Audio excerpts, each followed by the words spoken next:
So, hi everyone. I'm Kim Barker, and on behalf of the International Society for Organization, Development, and Change, Quang Lee and I would like to welcome you to today's webinar.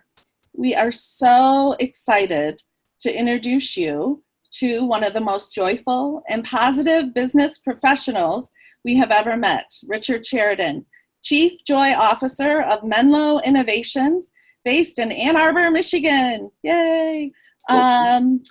Before we begin, we would like to get a sense of where you are in the world today. So if you could share in the chat box where you are, that would be very helpful.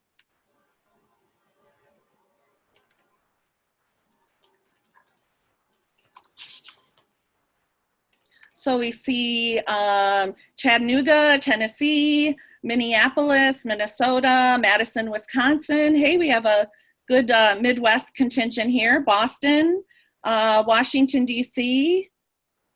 I'm in Ann Arbor, Michigan. Excellent.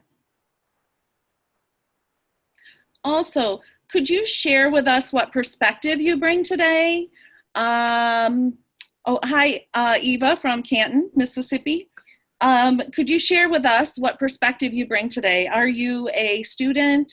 Are you a practitioner? Are you a scholar? It would be helpful to know that.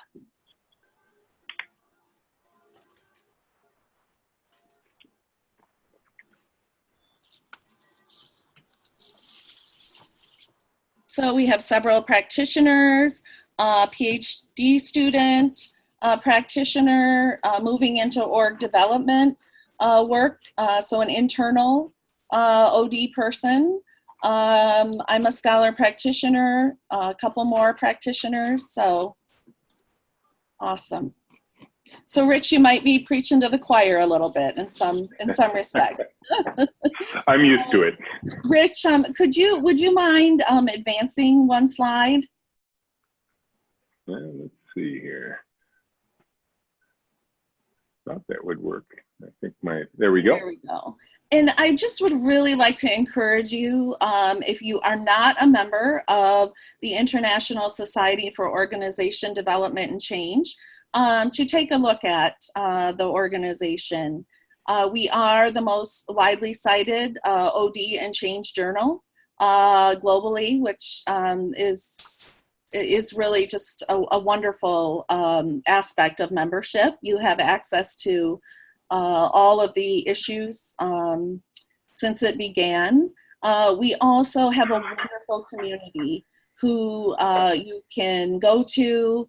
We have educational opportunities, and we just really have a collegial environment that gives you support and ideas and further development. So if you want to go to isodc.org, you can learn more about our organization. Thank you.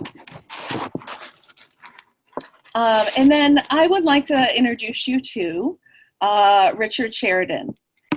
At 13 years old, Rich knew what he was going to do with the rest of his career. When he typed in a 2-line program into the teletype and the computer returned, "Hi, Rich," he was hooked. A year later, after having typed the entire baseball register into the computer, he won an international gaming contest for what would now be termed fantasy baseball. In 1973, Rich landed his first job as a programmer, and he was stunned that people would pay him to do something he loved as a hobby. At the midpoint of his career, Rich wanted out. He was no longer experiencing the joy that had first drawn him to programming, and this inspired him to pursue lasting change in the workplace. The experiments began. Welcome, Rich. Thanks so much. Delighted to be here. And I am going to start with a quote by Rollo May that's one of my favorites. That says that the opposite of courage is not cowardice, but conformity. And I'm going to speak to you today about joy, which is probably an unusual subject for any business to talk about, particularly a software business. And you got a technologist here in front of you who fell in love with computers, as you said, at an early age, and then wanted out by my mid-career. But I want to make a case. I want to make a case both for joy and for love. And I hope at the end of my talk, I will have at least moved needles. Now, I realize I'm preaching to the choir here, so I'm probably going to move needles a little bit, or maybe arm you with new ways to look at the things that you all are so passionate about. So it is a pure delight for me to be with you today. Tell you a little bit of my life story, a little bit of an expansion of what Kim had referenced. Yep, I did start back in 1971 writing my first couple of lines of code. By 1973, I'd created that fantasy baseball thing that is probably indicative of how the rest of my life was going to go. I think my life is littered with lost opportunities like this. But it was a joy for me to actually land in a profession before I could even drive a car, and kept working through high school, but eventually realized I needed an actual education in this computer science stuff. So I went to the University of Michigan. And by 1982, I had graduated from Michigan with a bachelor's and a master's degree in computer science and computer engineering.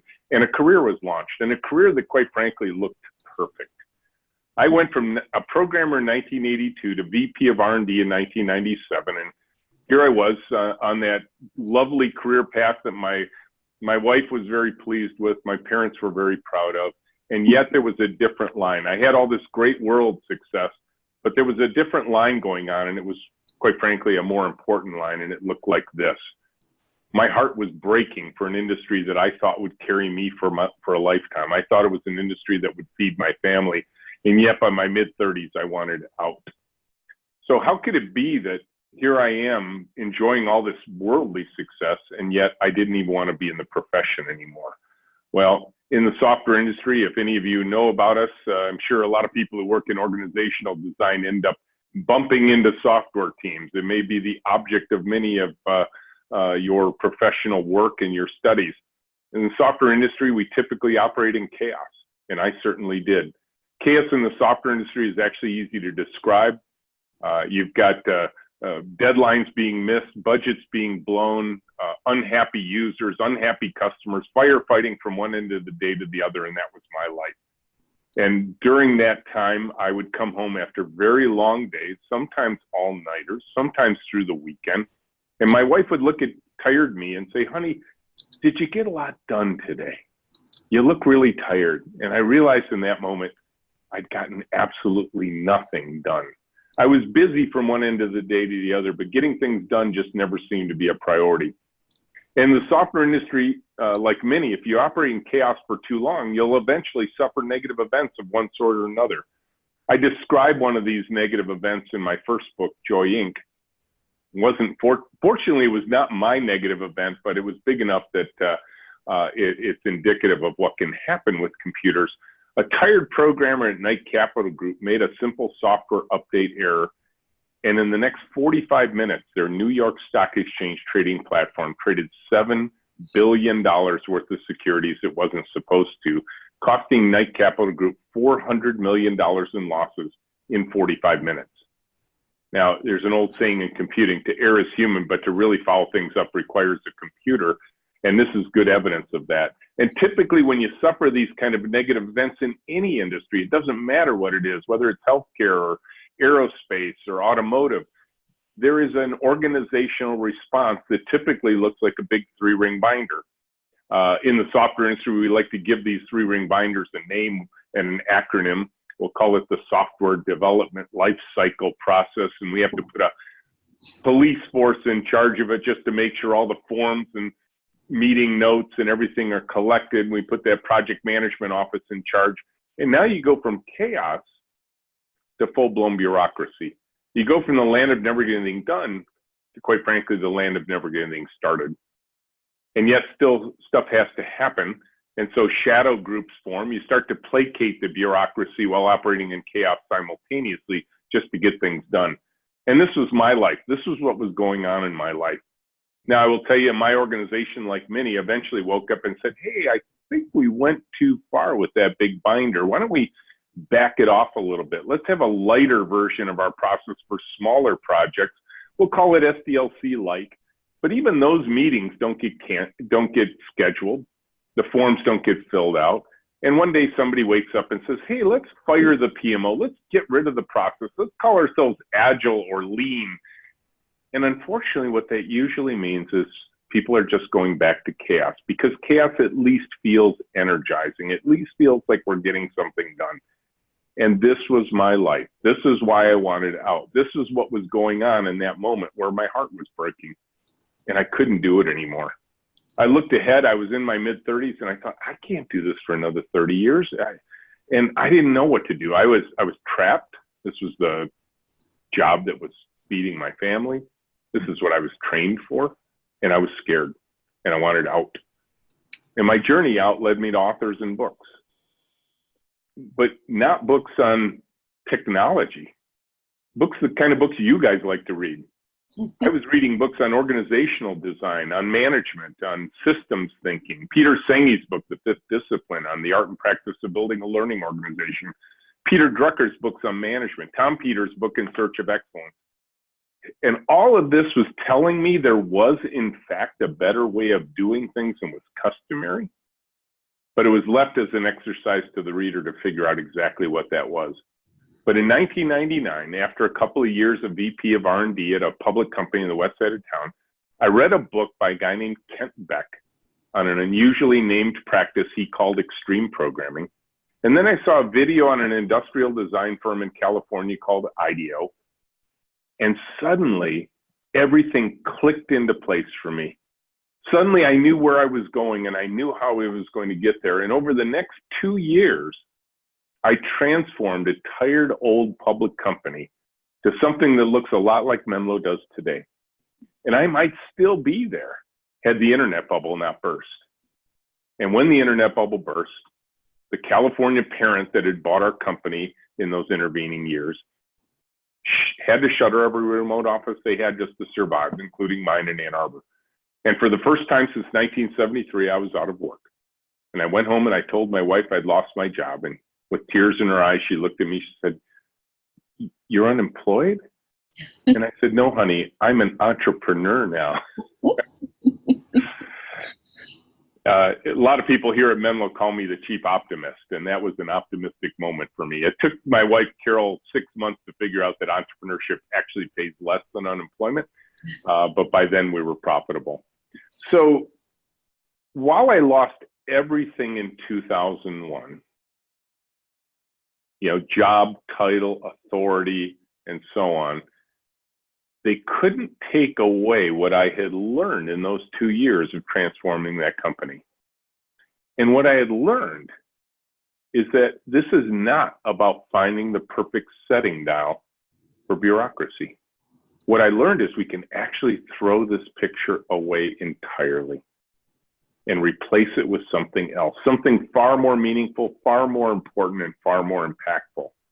And quite frankly, given the people who are on a call like this today, this is the stuff you guys think about all day long. And the metaphor I'm going to use is the metaphor of a tiny airplane. I have a hobby. It's flying little airplanes. I haven't done it for a few years now, but I learned to fly airplanes back in that first job days, back when I was 19. And what I want to do is compare the forces at work on an airplane to the forces at work on a human organization. If you're familiar with how aircraft work, and most of us are because we spend a lot of time thinking about them as we're sitting in seat 21D, there are 4 basic forces that work on an aircraft. There's the force that lifts us up, caused by the shape of the wings. There's the countervailing force that holds us down, the weight of the plane, the gravity that holds us back. There's the force that pulls us forward, provided by propeller-driven aircraft or jet engines, the thrust that pulls us forward. And there's the drag that holds us back. And all 4 of these forces are at work all the time on an aircraft. Now, as you probably know about planes, you need more of lift and thrust than weight and gravity, or your plane won't get off the ground and it'll just putter around on the ground. And that's probably how a lot of our human organizations feel. So what is the analog? What is the comparison to human organizations? Well, I will tell you that the lift piece is the lift of human energy. You know, if there's probably one statistic all of you in organizational design think about, it's the Gallup poll statistic that tells us that 70 or 80% of our staff every year are disengaged at work. Well, this is a direct correlation to the loss of the human energy of our team. The people who are just coming to work but not bringing their whole selves, not bringing their human energy to work. This is a critical component. There are things we can do to lift up the human energy of our team. The weight that holds us down is the weight of bureaucracy, what I call the weight of meeting load. You know, there's usually in large organizations a certain level of that organization above that are literally human sacrifices to meetings. You can tell this because people are outside the conference room pointing at their watch while you're in there saying, hey, I have a meeting coming up. You got to get out of there. And like, yeah, one more minute, we'll be almost done. And then the people coming out are like, I'll see you later. I got to go to my next meeting. There's that thrust of purpose that pulls us forward. I'll talk about that in a little bit. And then the drag of fear that holds us back. Now, there are certain things we can do to lift the human energy, diminish the bureaucracy, create that purpose, and reduce the amount of fear. So, for example, in the area of human energy, I will tell you that clarity helps a lot. Clarity over ambiguity. The ability to go to work and get meaningful things done every day. That's where I was being robbed every day. I would go to work, I'd be busy from one end of the day to the other, but I never got anything meaningful actually done. And I'm not talking about just emptying your inbox every day. The weight that holds us back is that weight of meeting load. You know, I often say, if you want to hold a human organization down, for goodness sakes, have lots and lots and lots of meetings. And in those meetings, don't make any decisions. And if perchance you make a decision, do not act on it. And if you form your organization in that way, you will never get off the ground. You will deplete all the human energy of your team. You'll keep it weighed down. The thrust of purpose is externally focused. I'll talk about that a little more in a minute, but I will tell you that while we all have our own self-purpose at work, what really binds us together as human beings is we understand the purpose of our entire organization and where are we going and why are we going there. And then that drag of fear that can be produced by so many things we've learned to do in management. Micromanaging, managing with fear, trying to motivate others with fear. Annual performance review processes that deplete the energy of almost everyone in the organization, because I can assure you that no one goes into their annual performance thinking to themselves, yeah, I pretty much just met expectations this year. No, everybody thinks they tore the cover off the ball. And when the boss says, well, you know, we can only give 3.7% of you and exceeds expectations, and you got yours 6 years ago. So you'll have to wait your turn till the next time. Yeah, that can create a lot of fear inside of an organization and a competitiveness that actually produces greater fear. And that's not what we actually want in our organizations. So how do we get our organizational aircraft off the ground every day? Well, I'll tell you, we better diminish the fear. We'll never get rid of all of it, of course. We're humans, after all. We better diminish that bureaucracy. We better increase our human energy and increase our thrust of purpose. And if we do all of these things every single day, then our organizational aircraft will just get off the ground regularly, on schedule, on time, getting to wherever we're going. There is one other element of this model that I want to share with you, and I think it's a really important piece to how I think about organizational design, and I'm sure how you think about it as well. And it's a delightful confluence of language between the airplane metaphor and the human organization. When you get in an airplane and that pilot pushes the thrust forward, the throttle forward, at a certain point, that airplane rolling down the runway reaches what's called takeoff speed. And the pilot makes a simple move and just pulls the yoke back on the aircraft, creating a new angle. And that angle has a delightful name. That angle is called a positive attitude.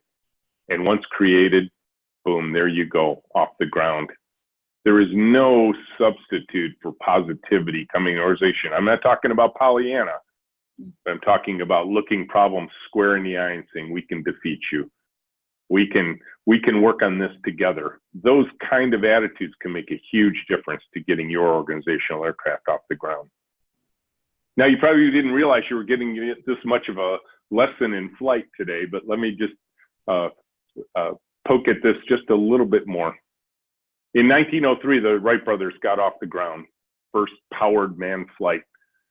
It was a big victory. They defeated a much better funded team of Samuel Pierpont Langley, who was government funded. The Wright brothers were doing this out of a bicycle shop in Dayton, Ohio. But what's interesting about the history of this story, and maybe some of you know this, that when the Wright brothers got off the ground, Langley and his team quit. They literally stopped working on the airplane. Now, this is fascinating to me because clearly, while the Wright brothers achieved something great that day in 1903, they weren't done. There was lots more work to do. Why would Langley quit and the Wright brothers keep going? I think it's a fundamental element of that purpose that we talked about. Langley was trying to build an airplane. He wanted the fame and the glory of being first, and when he didn't get it, he quit. The Wright brothers had a fundamentally different view. They wanted to fly. If we can get to those kind of attitudes inside of our organization, it's amazing how much work people will go through. Another interesting lesson of this story is sometimes we don't even realize what we've created once we've gotten our organizational aircraft off the ground. Orville Wright was actually interviewed shortly after that first flight, and he declared to the world as the inventor of this aircraft, man will never be able to build an airplane that can carry more than 2 people. Now, that's kind of remarkable thinking about where we are today, but here was the inventor saying, that's it, 2 people, the weight, the aerodynamics, the drag, the everything, the engine power, the fuel that'll have to be carried, never happened. How do I know this? I read it in a book. I read it a book on Orville Wright's life. I read that book on a 747 to London. 500 passengers flying at 500 miles an hour, 35,000 feet, 50,000 gallons of fuel, all the luggage down below. Now, what's interesting about the 747 is the first 747 took off in 1969, a scant 21 years after Orville Wright's passing. This almost occurred within the context of his lifetime. And my point to this story and my encouragement to you is that, yes, once in fact we discover the relevant principles to get our organizational aircraft off the ground, you can in fact lift the human energy of your team and get to and fly to heights and distances that were previously unimaginable, maybe even by you. So there is great work ahead for all of us, but we need to be thinking as you do, I know you do as a group, what are the fundamental principles that drive human organizations forward? Now, you're seeing a little bit of Menlo behind me here, but unfortunately, I'm in a position when the team's all at lunch, you're actually not seeing Menlo. But here's a different view of it from a different conference room. This is our organizational aircraft that gets off the ground every day. And there are things that I believed we would accomplish when we started Menlo in 2001. We are a software design and development firm. That's what we do for a living. We build software for other businesses.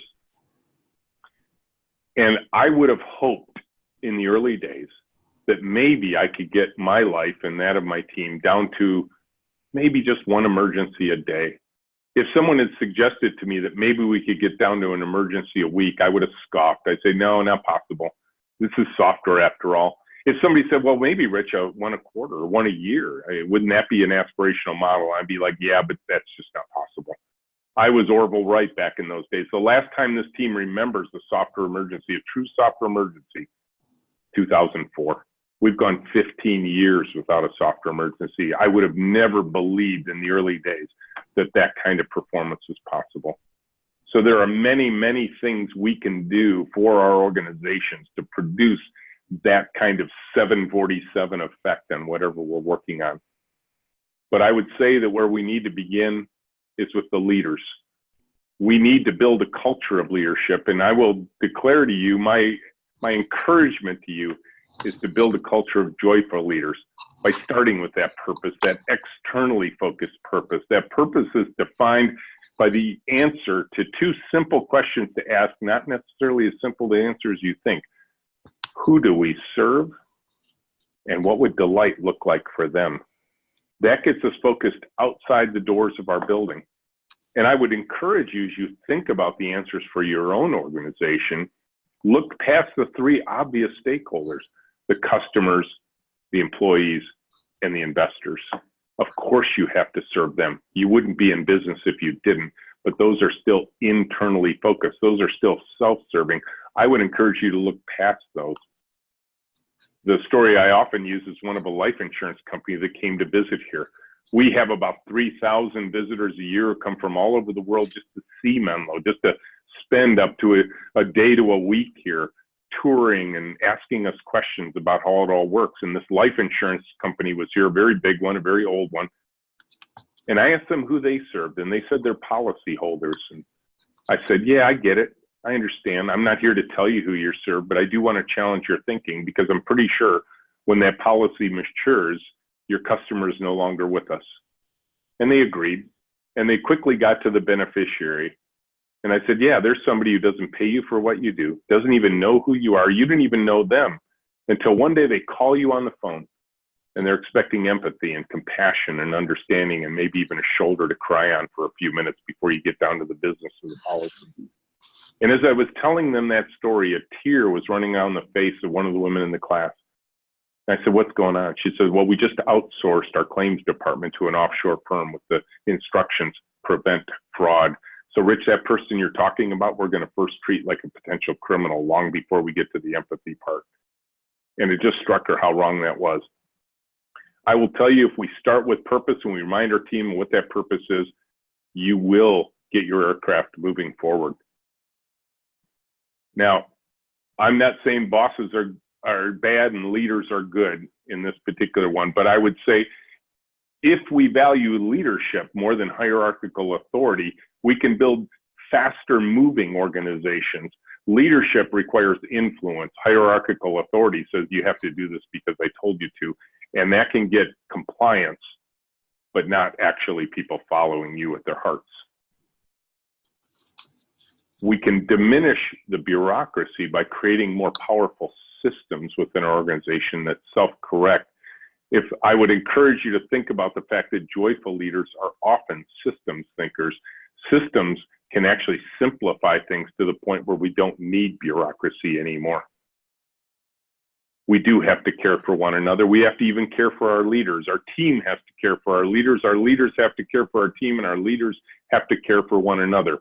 If we create highly competitive environments within our organizations, ones that are dog-eat-dog, forced rank kind of systems, and I only get ahead if you stay behind, we're not caring for each other. We're trying to trip each other up every day.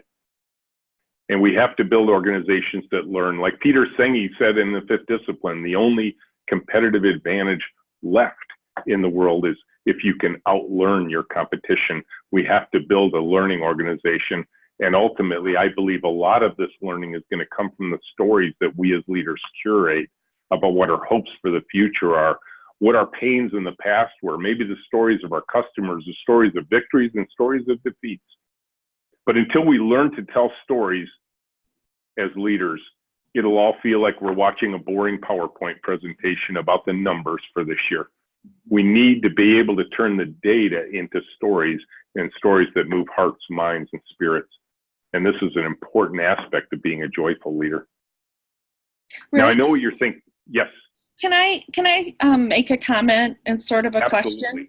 Yep. So I have a neighbor that I spoke to the other day, and she has a new job, and she loves her new job. She's like, it's just, I mean, there's collaboration, the boss is encouraging, you know, she cares about us. She said, but I'm just waiting for the shoe to drop. And I said, don't expect the shoe to drop. It might not. She said, yeah, but it might. How do we get away from that? You know, this is actually my next slide, Kim. Okay. and I'll talk about this because often we do look externally. I need them to change. You know, I will tell you, there's probably people on this call who are thinking to themselves, man, I wish my boss was here to hear this talk. Boy, do they need to hear this. Well, let me tell you where you need to start, and I think you can encourage your friend in this way. Okay. Start in here. Start with you. Start with the places perhaps the hardest to change, but the easiest to access, and that's you. And I will tell you, I had to learn to become a different kind of leader. And when I did this, Kim, I was buried down deep in the organization when I began this journey. I wasn't the top guy. I wasn't even the VP yet when I really began on this journey. And I will tell you, the moment of truth came for me when I took my daughter to work when she was 8. Now, that's not my daughter, and that's not me, but this is just a stand-in for a program. Maybe you even know, because you're here in Ann Arbor too, and maybe other school districts do it across the country. But we have a program here in Ann Arbor that was originally called Take Your Daughter to Work, and now it's Take Your Child to Work. And the idea is the same for all kids. You know, take your kid into work so they can see what your parents do and maybe inspire them to a career of their own. So I took my daughter in when she was 8, and I was a newly minted VP, and she was going to watch her VP dad work all day. Now, I can't imagine a more boring day than that, Kim. You know, what's she going to see? Oh, my dad does email all day. You know, he answers phone calls. He takes meetings. Wow, awesome. I can't wait to get to work. I don't think that would have been it. Well, she was smart enough then to know she should take her coloring books, her crayons, and her stickers, and she sat at my task table all day and did that while I worked. But at the end of the day, I thought, hey, she's going to have to report out the next day, so I better prime the pump here a little bit. I said, so Sarah, how was your day? What'd you learn? She said, what I learned, Dad, was you're really important here. I'm like, what? She says, yeah, what I saw was nobody here can make a decision without asking you first. I'm like, ugh. She was very proud. I was mortified. I realized in that moment I had created an organization that couldn't move faster than me. And the only way to scale a hero-based organization is to scale the hero. The only way to scale the hero is overtime. And I was afraid that I was going to wake up 10 years later and miss the best parts of being a dad.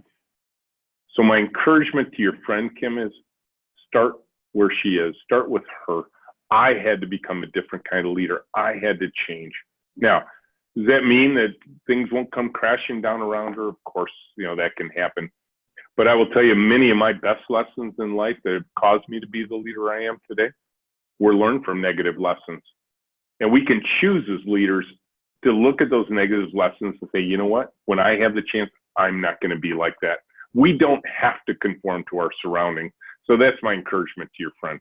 Thank you. And surround yourself with people like you, people who will encourage her, who will shore her up when she's maybe feeling down, when she has that bad day.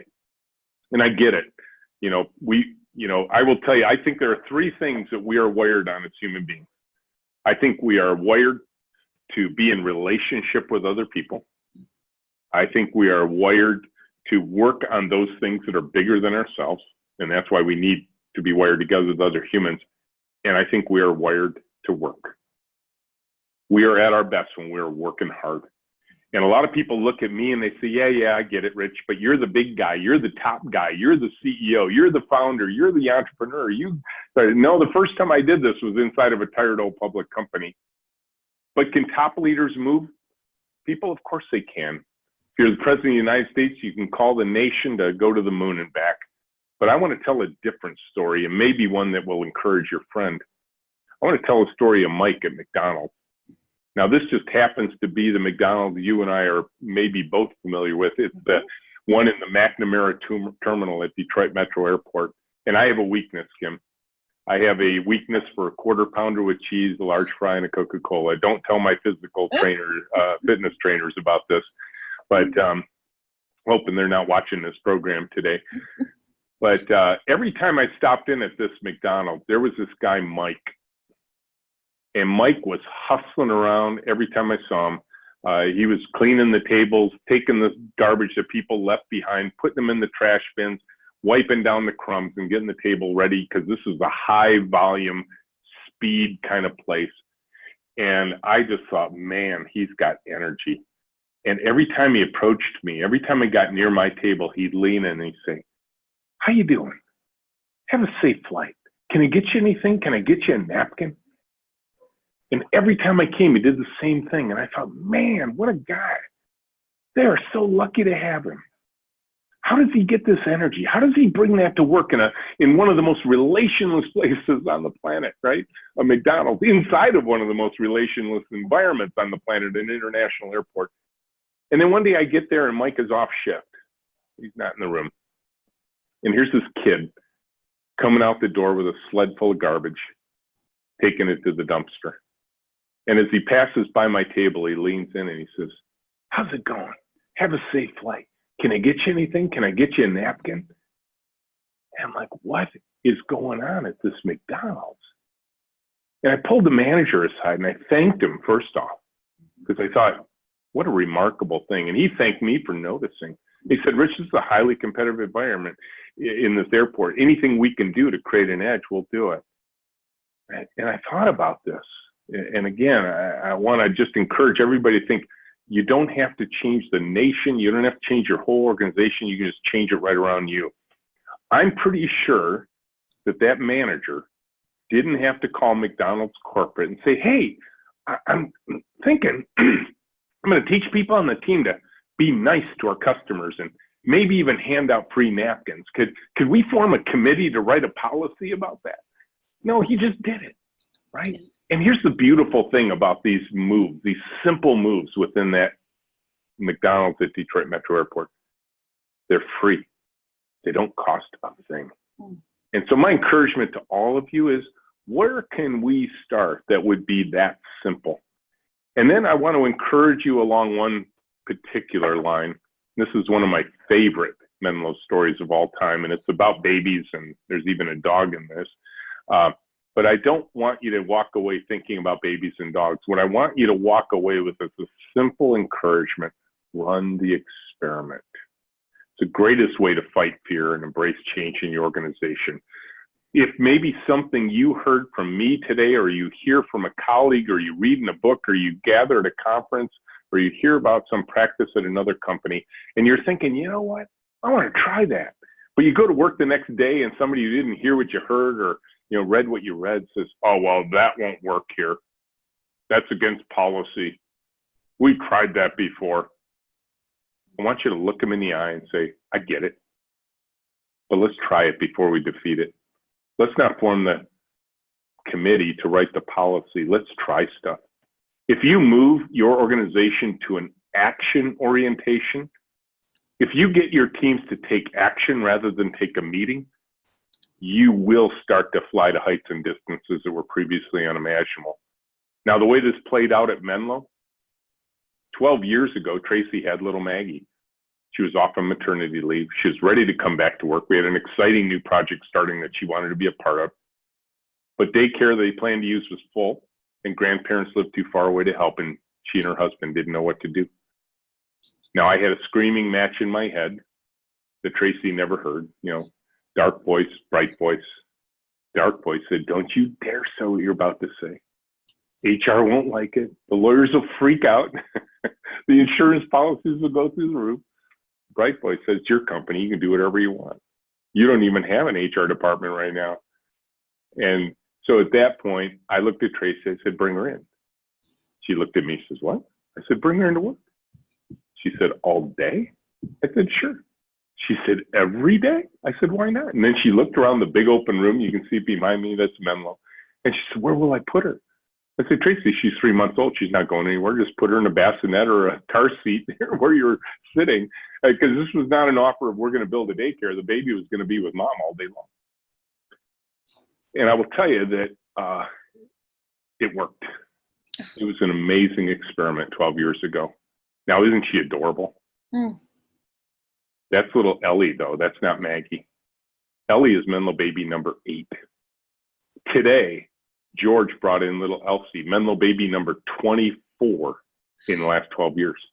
This has been a wonderful experiment. The babies, if the parent chooses, come in all day, every day for several months, and they're with the parent unless the parent says, "No, you can hold the baby."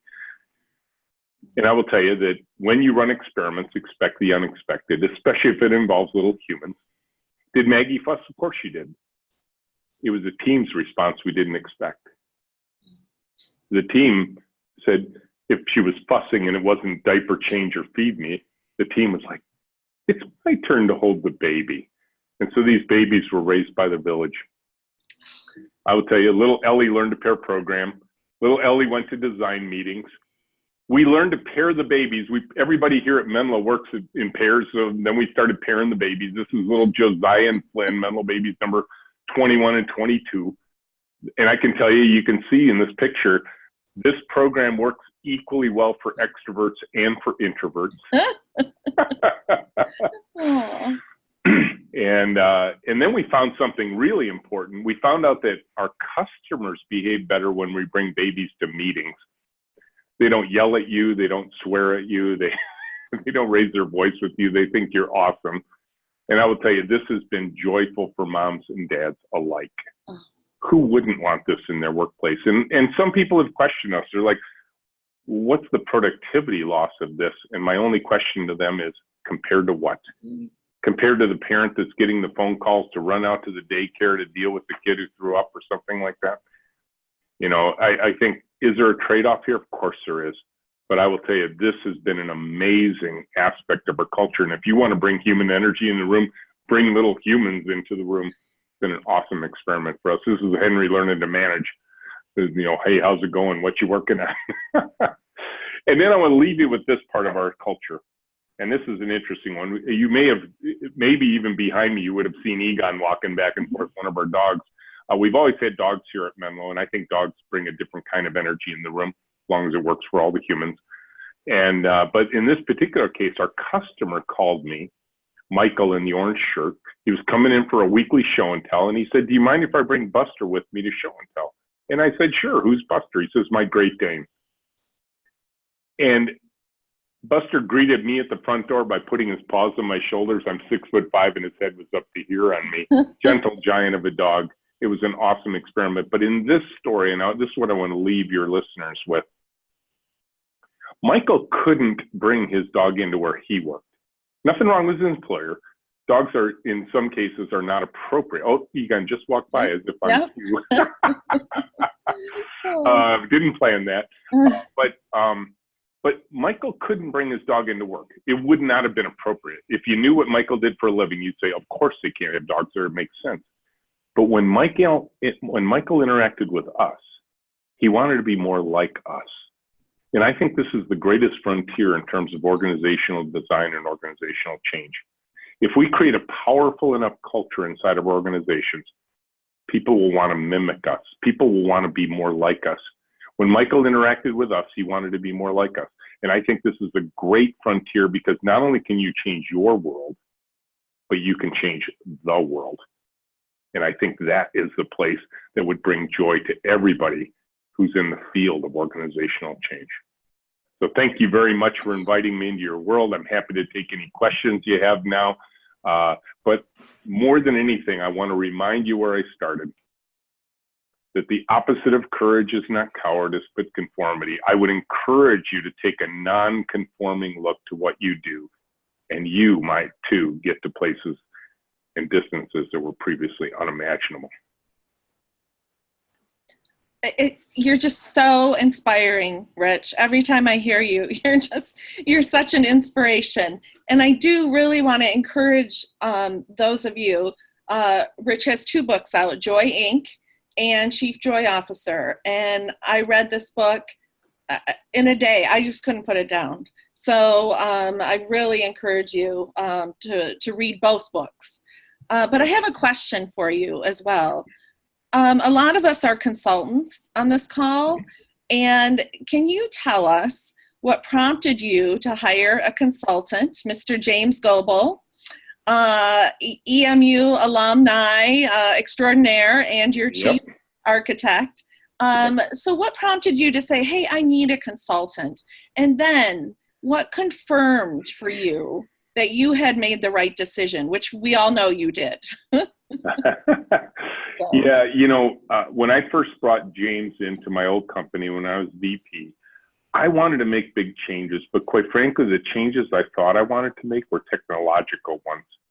I had been reading those books I talked about, The Fifth Discipline and, you know, Management by Peter Drucker and Tom Peters' book In Search of Excellence and many, many others.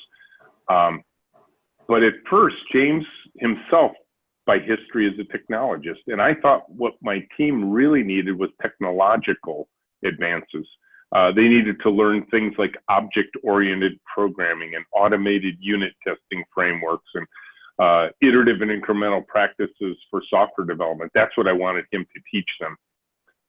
James has this peculiar habit that I've learned over time. He kept asking me, Rich, what problem are you trying to solve? And I'm like, what do you mean, what problem? My team needs to know how to do object-oriented programming. And he says, Rich, that's not a problem, that's a solution. What's the problem?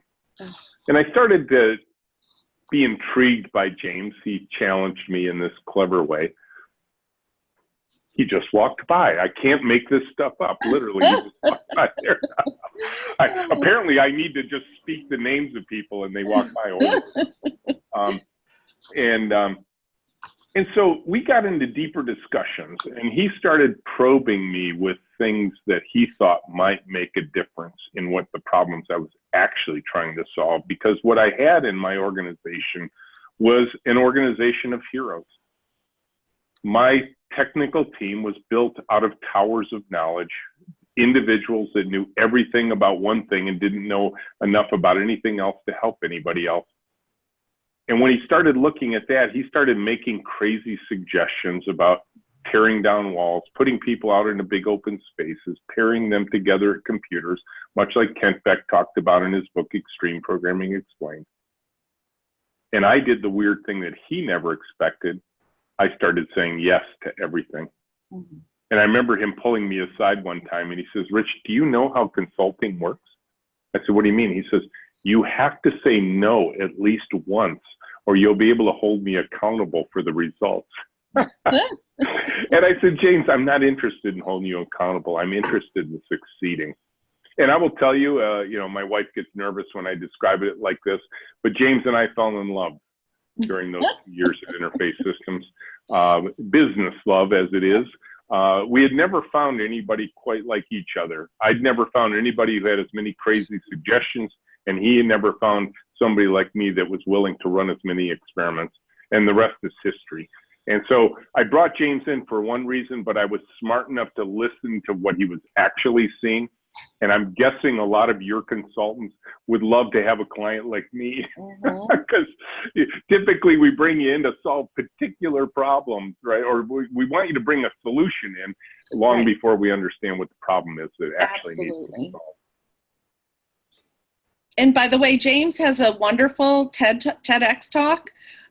James Goebel, Goebel. Check out his TEDx talk as well. Yep. Yeah. So we've got a lot of the team describes me as the chief optimist and he as the chief, and everybody wants to fill in pessimist, but James likes it more like when he says chief realist. Yes. Hey, Rich, we've got a few minutes left. Is this a good time to turn on the mics for everyone so that they can ask their questions? Absolutely. Fantastic. So everyone, I'm going to unmute everyone. So if you're in your car or in a noisy place, please mute yourself. But I want to open the mic so that you have the opportunity to ask Rich questions from this wonderful content that he shared with us today.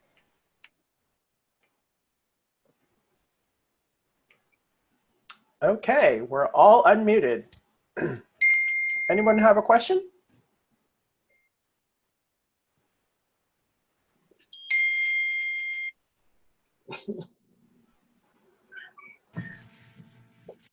I have a whole list of them, and I'm trying to give others an opportunity. So I have a question. So let me ask this question. So in your flight diagram, you talked about there were in the slide that you talked about building a culture of joyful leadership, one of the bullet points was pursue systems, not bureaucracy. Mm-hmm. I think that's a really powerful concept and statement.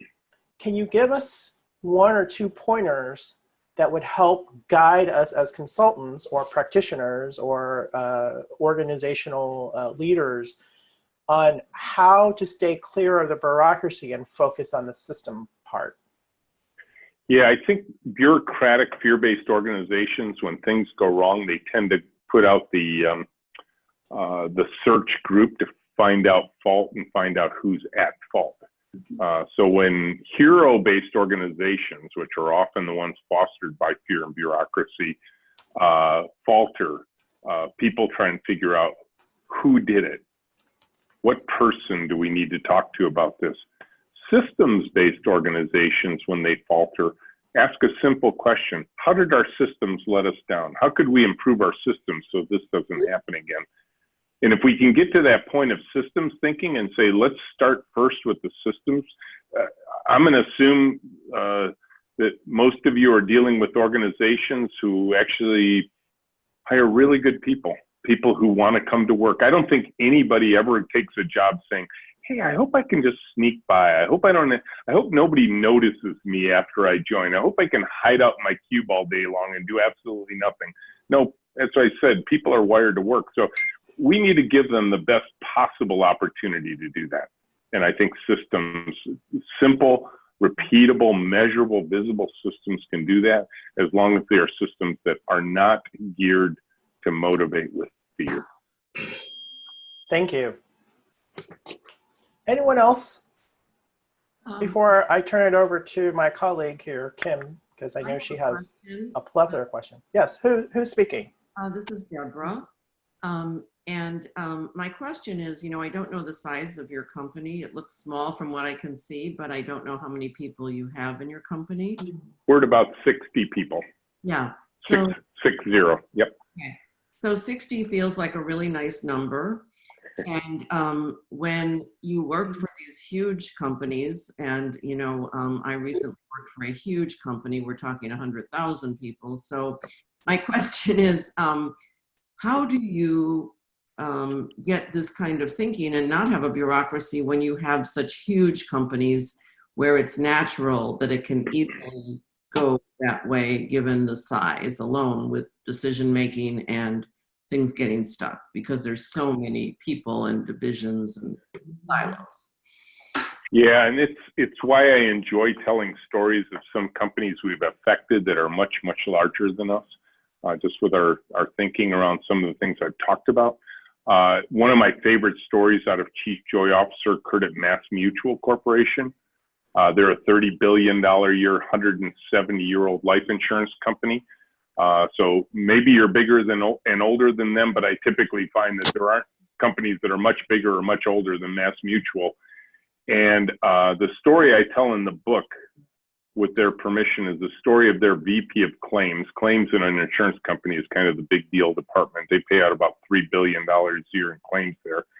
And Amy brought me back after a talk I gave like this there, encouraged them with the same slides around run the experiment, and they took it to heart. And they invited me back 6 months later to see what had happened. And she took me back to claims, said, hey, Rich, when we get to claims, you're going to see helium balloons taped to people's desks across this 100,000 square foot facility of half-height cubicles. And I said, okay, are you celebrating something, Amy? She says, well, kind of. Every desk where there's a helium balloon taped is a declaration by the person sitting at that desk that they are running an experiment. And the balloon is there to invite you to come up to them and ask them about their experiment. Well, as we turn the corner and I go into claims, I see balloons as far as the eye can see. And I'm like, oh my gosh, what's happened here in the last 6 months? And so I ran up to Erica and I said, Erica, tell me about your experiment. She said, well, I thought we took too long to pay out simple claims. I said, well, tell me about a simple claim. She says, single beneficiary, clearly paid up policy, and readily identifiable beneficiary. I said, well, how long does it usually take? She says, our average time to pay out a claim is 4 weeks. I said, how are you doing on your new initiative? She says, the fastest one we paid out so far is 13 minutes. I'm like, wow, that's amazing. Congratulations. She goes, oh, not me, Rich. She points to all these people around her. She says, this is a team effort. So already she was learning that joyful leadership about serving others, right? And I'm like, oh my gosh, this is an amazing story. So I run over to Susan's desk and I said, Susan, tell me about your experiment. She says, well, I'm in charge of quality, and that means that just before we cut the check, I got to make a 3-step process to make sure everything's clear. And it's an A process, a B process, and a C process. But the trouble is, Rich, if I find an error at C, I have to go back and redo B, and B is the longest part of the process. And she says, my experiment was, let's just switch the order. I'll do A and then C and then B because it doesn't matter what order. And she's just beaming, telling me about this, right? And this sounds like a pretty simple change to me. And I said, Susan, how long have you worked here? She says, 19 years. I said, have you always been this energetic? She goes, no. I hated my job. I hated coming to work. I dreaded every drive in. She says, I was counting the days to retirement. I said, what's different now? She says, now we can run experiments. I said, what was it like before? She says, every decision we had to make went up 5 levels, over and down 5 levels. Every idea I ever had died on the vine. So after a while, Rich, I just stopped bringing ideas to work, and I realized this is just a job. I'll just collect my paycheck till retirement, and I'll be done. So think about just that element of change for one person inside of a big department inside of an old life insurance company. And I'm going to encourage you to think about this. If MassMutual can do it, you can too. Because yes, little Menlo, I agree. A 60-person company is much easier than a 60,000 person company. But I would also cause you to reflect on the fact that almost every 60,000 person company is actually a bunch of 60-person departments just bolted together. And so you can make a change in one place that doesn't have to change the whole organization. Just create a local effect. Maybe you become that place inside of your organization like we are for the world, where people want to come see us. Maybe they just try and come and see your department within the organization and ask you, how'd you do this? What about this run the experiment? What happens when an experiment goes wrong? How do you react? How do you respond? All that kind of stuff. And then you create a conversation within your organization that might spread like wildfire over time. Thank you so much for joining us today, Rich. My pleasure. A link will go out shortly to everyone who registered for the webinar. And if you have not already read Chief Joy Officer or Joy Inc., please go to the bookstore today and purchase it. Yes, that means the bookstore. Or you can go to Amazon, right? Also, please check us out at isodc.org. Check out the International Society for Organization Development and Change. And one reminder, please call someone someone that would like to hear from you today. Please pick up the phone and call them. You'll be glad you did. Thank you. Thank you, everyone. Thank you, Rich. It was an honor and a pleasure to have you join us today. Thanks for bringing this message of joy to your audience. And we'll send you the link as well. Awesome. All right. Thank Bye-bye. you. Take care.